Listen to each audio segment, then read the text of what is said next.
So hello aspirants. इस particular video में हम जो आज का GS4 एथिक्स का क्वेश्चन था वो डिस्कस करने जा रहे हैं।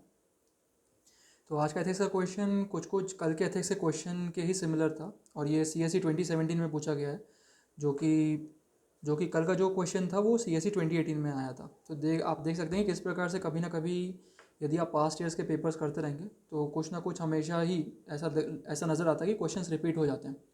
तो देखिए कि इसमें जो चीज़ थी वो था कि उन्होंने सीधा रेलेवेंस पूछा था आपसे कि जो ये पर्टिकुलर वैल्यूज़ उन्होंने दी हैं, 5 वैल्यूज़ उन्होंने दे दी, उसका रेलेवेंस क्या है। देखिए क्वेश्चन केवल देखने में तो काफ़ी आसान लग रहा है, लेकिन पर्टिकुलरली यदि आपको इसे केवल 7 मिनट्स में करना रहेगा तो चैलेंज आ जाता है। देखिए GS4 में ये चीज़ अपेक्षित होती है कि जो आप केस स्टडीज़ हैं उसे 15 मिनट्स के अंदर कीजिए और जो आपका सेक्शन ए है उसके हर क्वेश्चन को आपको 7 मिनट्स देने हैं। तो जब आपको सीधा 5 वैल्यूज़ दे दी जाएगी और पूछा जाएगा कि इसका रेलेवेंस बताइए, तो कई बार क्या होता है कि टाइम की कमी के अंतर्गत जो बच्चों को सबसे पहली चीज़ ध्यान आती है वो यही होती है कि जल्दी से जल्दी चीज़ों को कंप्लीट कर दिया जाए, सीधा रेलेवेंस लिख देते हैं और जो बॉडी या कंक्लूजन है उसे छोड़ देते हैं। तो देखिए ऐसे में फिर आप रेलेवेंस लिख कर आ जाएंगे और एवरेज टाइप के नंबर मिल जाएंगे। आपको लगेगा तो सही कि आपने काफ़ी अच्छा लिखा हुआ है, लेकिन फिर वो बात नहीं रहती।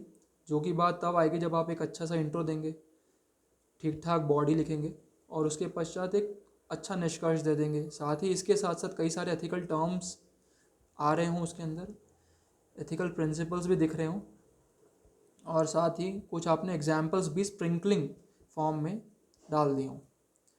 तो देखिए सबसे पहले तो आंसर की शुरुआत करने से पहले एक काम करते हैं कि कंसेप्ट समझ लेते हैं, ताकि जो फ्रेशर्स हैं और जो अभी अभी जिन्होंने स्टार्ट किया एटलीस्ट वो इस वैल्यूज़ के महत्व को समझें, उन्हें समझ में आए कि किस प्रकार से इस आंसर को अप्रोच करना है। तो देखिए जो ये पर्टिकुलर टॉपिक है, जैसे मैंने कल बताया था, वो है values in civil services and ethics in public administration. इस पर्टिकुलर टॉपिक से ये क्वेश्चन उठाया गया। तो जैसे मैंने बुक्स भी बता दी थी, आप उन्हीं बुक्स को फॉलो कर सकते हैं। तो देखिए कई सारी वैल्यूज़ होती है, जैसे कल भी बताया गया था कि ट्रांसपेरेंसी हो गई। जैसे इसी में उन्होंने पूछा था ट्रांसपेरेंसी यानी कि पारदर्शिता क्या होती है।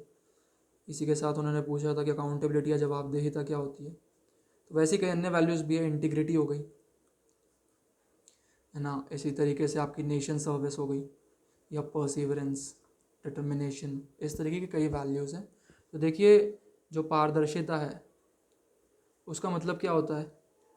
उसका सीधी सीधी बातों में मतलब यही है कि यदि आप एक एडमिनिस्ट्रेटर हैं तो आप जो भी डिसीजंस या जो भी निर्णय ले रहे हैं उसके पीछे का कारण क्या है वो पब्लिक को पता चल जाना चाहिए। अगर पब्लिक को ये चीज़ें पता चल जा रही है तो वो आप अपने एडमिनिस्ट्रेशन के अंतर्गत ट्रांसपेरेंसी को बनाए रखने में या पारदर्शिता को बनाए रखने में सक्षम है। इसी तरीके से अकाउंटेबिलिटी या जवाबदेहिता का क्या तात्पर्य होता है कि जो भी आपने डिसीजंस लिए हैं, जो भी आपने निर्णय लिए हैं, उसके प्रति आप खुद आंसरेबल हों। ठीक है, ऐसा नहीं कि डिसीजंस आपने ले लिए हैं और आपने आंसरेबिलिटी अपने सबॉर्डिनेट पर थोप दी। भले डिसीजन आपका गलत हो गया तो आपने ये कहा कि नहीं अब मुझे पनिशमेंट नहीं मिलनी चाहिए, तो इसलिए आपने सबॉर्डिनेट को आगे खड़ा कर दिया। तो ऐसा नहीं होना चाहिए। आंसरेबिलिटी भी आपकी खुद की होनी चाहिए। इसका उदाहरण सबसे बेहतर आप MS धोनी जी को देख सकते हैं। भले ये एग्जाम्पल एडमिनिस्ट्रेशन से रिलेटेड नहीं है, स्पोर्ट्स से रिलेटेड है, लेकिन ये एग्जाम्पल यहाँ पर आप देख सकते हैं कि किस तरीके से आपने ये चीज़ देखी भी होगी कि जब भी टीम इंडिया हारती थी, जब MS धोनी कैप्टन थे, तो वो हमेशा खुद ही आके सारे रिस्पॉन्सिबिलिटी लेते थे। लेकिन जब इंडिया जीतती थी किसी भी क्रिकेट के अंतर्गत, तो धोनी जो थे वो हमेशा पीछे खड़े रहते थे और अपने स्पोर्ट्स जो उनके फेलो पर्सन्स हैं उन्हें आगे खड़ा करते थे, उन्हें क्रेडिट लेने के लिए बोलते थे। तो इस प्रकार का कुछ उदाहरण अकाउंटेबिलिटी से रिलेटेड होता है। उसी तरीके से जो नेक्स्ट उन्होंने पूछा था क्वेश्चन के अंतर्गत वो था फेयरनेस एंड जस्टिस। तो फेयरनेस एंड जस्टिस का मतलब सीधी सीधी बातों में ये होता है कि आप इम्पार्शियल हो, आप जस्ट हो और आप ऑब्जेक्टिव हो अपने डिसीजन मेकिंग में, ताकि एथिकली राइट डिसीजंस आप ले सकें। ठीक है, जैसे कि यदि एडमिनिस्ट्रेशन में देखेंगे तो इसी के लिए एडमिनिस्ट्रेशन ने फास्टर जस्टिस सिस्टम के लिए लोक अदालत को लाया है। ठीक है। उसके पश्चात उन्होंने जो नेक्स्ट चीज़ पूछी थी वो थी करेज ऑफ कन्विक्शन। देखिए, करेज ऑफ कन्विक्शन से तात्पर्य यही होता है कि किसी भी प्रकार की एडवर्सिटी आ जाए लेकिन आप अपने एथिकल या जो वर्चुअस पाथ है उससे डगमगाएंगे नहीं। तो वर्चुअस पाथ पे हमेशा चलना है और जो भी एडवर्सिटी आएगी उससे निपटना है, उससे घबराना नहीं है। तो नैतिक पथ पर हमेशा बने रहना है, यही इस करेज ऑफ कन्विक्शन का तात्पर्य होता है। इसके लिए जैसे कि आप दुर्गा शक्ति नागपाल जी को देख सकते हैं, जिन्होंने सैंड माफिया के अगेंस्ट, ये देखिए एक IAS ऑफिसर है उत्तर प्रदेश में, और जो भी सैंड माफिया थे उनके अगेंस्ट इन्होंने काफ़ी स्ट्रिक्ट एक्शंस लिए थे दुर्गा शक्ति नागपाल जी ने। और फिर जब उन पर एक फॉल्स एलिगेशंस भी लगाए तो उन्होंने काफ़ी बहादुरी से उसका सामना किया। यहीं पर आप अशोक खेमका जी का भी एक उदाहरण ले सकते हैं, जिन्होंने 50 से अधिक ट्रांसफ़र देख लिए हैं लेकिन फिर भी वो जो भी करप्ट एक्टिविटीज़ होते हैं उनके अगेंस्ट डट कर खड़े होते हैं। तो ये करेज ऑफ कन्विक्शन होता है। देखिए, उसी तरीके से उन्होंने जो नेक्स्ट चीज़ पूछी थी वो थी स्पिरिट ऑफ सर्विस, यानी कि सेवा भाव। तो देखिए, स्पिरिट ऑफ सर्विस, सेवा भाव से सीधा सीधा तात्पर्य यही होता है कि आप में नेशन सर्विस या राष्ट्र की सेवा करने का भाव हमेशा से रहना चाहिए, हमेशा ही रहना चाहिए। तो राष्ट्र की सेवा करने का तो भाव होना ही चाहिए, साथ ही समाज में जो कमज़ोर वर्ग है या वल्नरेबल सेक्शंस हैं उनके अपलिफ्टमेंट या उनके उत्थान के लिए भी आपको कार्य करने की आपके अंतर्गत एक भावना होनी चाहिए। ये सेवा भाव से यहाँ पर तात्पर्य होता है। तो यहाँ पर आप जैसे उदाहरण दे सकते हैं कि पाम आर्मस्ट्रॉन्ग जो थे,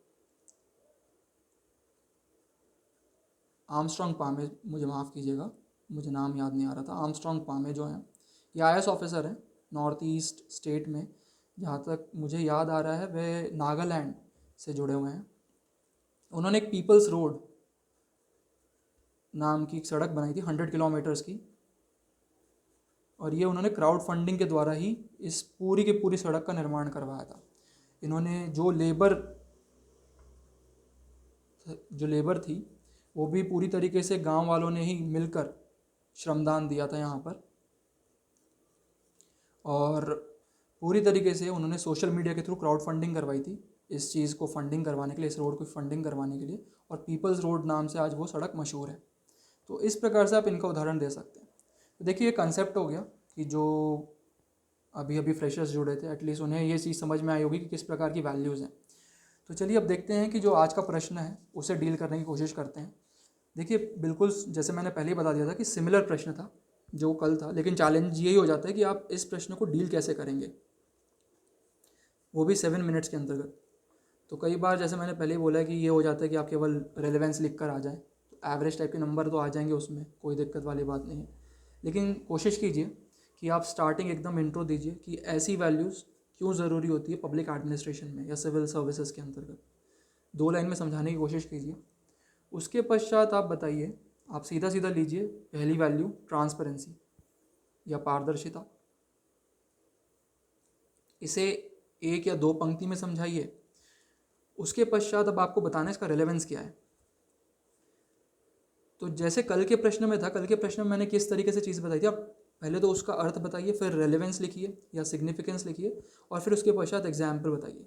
लेकिन वहाँ पर क्या चीज़ थी, कल का प्रश्न ऐसा था कि आपको केवल 3 वैल्यूज़ ही बतानी थी, यहाँ पर 5 है। यदि आप 5 वैल्यूज़ में ऐसी चीज़ें करने जाएंगे तो आपके जो वो लोग 2 पेज आपको देते हैं, UPSC जो आपको 2 पेज प्रोवाइड करवाता है, वो पूरी तरीके से ख़त्म हो जाएंगे और आपका आंसर भी कंप्लीट नहीं हो पाएगा। तो देखिए, यहाँ पर अब आपको स्मार्ट वर्क करना है। जब आप रेलेवेंस लिख रहे हैं उसी के अंतर्गत आपको एग्जाम्पल बताना पड़ेगा। तो रेलेवेंस और एग्जाम्पल आपको इंटीग्रेटेड करते हुए लिखना पड़ेगा, और ताकि एग्जामिनर को ये भी समझ में आ जाए कि आप एग्जाम्पल भी लिख रहे हैं और साथ में ये भी समझ में आ जाए कि आपने रेलेवेंस भी लिखा हुआ है। तो रेलेवेंस हेडिंग डालिए और एग्जाम्पल के थ्रू रेलेवेंस को समझाइए कि किस तरीके से ट्रांसपेरेंसी एडमिनिस्ट्रेशन में ज़रूरत है या ज़रूरी होती है। तो जैसे आप एग्जाम्पल दे सकते हैं कि पुणे म्यूनिसिपैलिटी ने ERTI लेकर आया हुआ है, तो वो यहाँ पर ट्रांसपेरेंसी तो ला ही रहे हैं, साथ ही रेलेवेंस क्या हो गया आप बता सकते हैं, ट्रस्ट फैक्टर होता है जो कि इम्प्रूव होगा पब्लिक में एडमिनिस्ट्रेशन के प्रति। तो 3 लाइन में आपको चीज़ समझा देनी है। तो ये आपका एक पॉइंट खत्म हो गया। इसी तरीके से आपको बाकी सारे पॉइंट भी समझा देने हैं कि करेज ऑफ कन्विक्शन क्या है, फिर अकाउंटेबिलिटी किस तरीके से है, वही इसी तरीके से आपको रेलेवेंस बताना है और उसी में एग्जाम्पल जोड़ने पड़ेंगे। तो ये आपका जो पूरा का पूरा उत्तर है उसे 1.5 पेज में कंप्लीट कर देगा। कोशिश कीजिए कि इतने में कंप्लीट हो जाए। अब जो कंक्लूजन है उसमें जैसे मैंने कल बताया था, या तो आप एथिकल थ्योरी ले आइए। देखिए, ज़्यादा एथिकल थ्योरी लाने की कोशिश मत कीजिएगा, एक आंसर में एक एथिकल थ्योरी बहुत होती है। तो यदि आप एथिकल थ्योरी इनके अंतर्गत इंटीग्रेट कर रहे हैं तो एथिकल थ्योरी फिर कंक्लूजन में मत लेकर आइए, नहीं तो एग्जामिनर को ऐसा लगेगा कि आप बहुत ज़्यादा एथिकल थ्योरी पर ही केवल फोकस कर रहे हैं, एक्चुअल आंसर में आपका फोकस नहीं है। तो एक एथिकल थ्योरी किसी एक आंसर के लिए बहुत ज़्यादा होती है, उससे ज़्यादा एथिकल थ्योरी मत लेकर आइए। एथिकल थ्योरी ले आइए, नहीं तो सीधा सीधा ये बता दीजिए कि किस तरीके से हमें कोशिश करनी चाहिए कि, या एडमिनिस्ट्रेशन को कोशिश करनी चाहिए कि इस प्रकार की वैल्यूज़ ट्रेनिंग के द्वारा या मिड करियर ट्रेनिंग के द्वारा सिविल सर्वेंट्स में लेकर आई जाए या उतारी जाए, इनकलकेट की जाए। तो इस तरीके से आपका आंसर कंप्लीट हो जाएगा। तो मैं आशा करता हूँ कि अब आपको चीज़ें समझ में आई होगी। किसी प्रकार के कोई अन्य डाउट्स होंगे तो प्लीज़ डिस्कॉर्ड प्लेटफॉर्म पर पूछ लीजिएगा। बहुत बहुत धन्यवाद।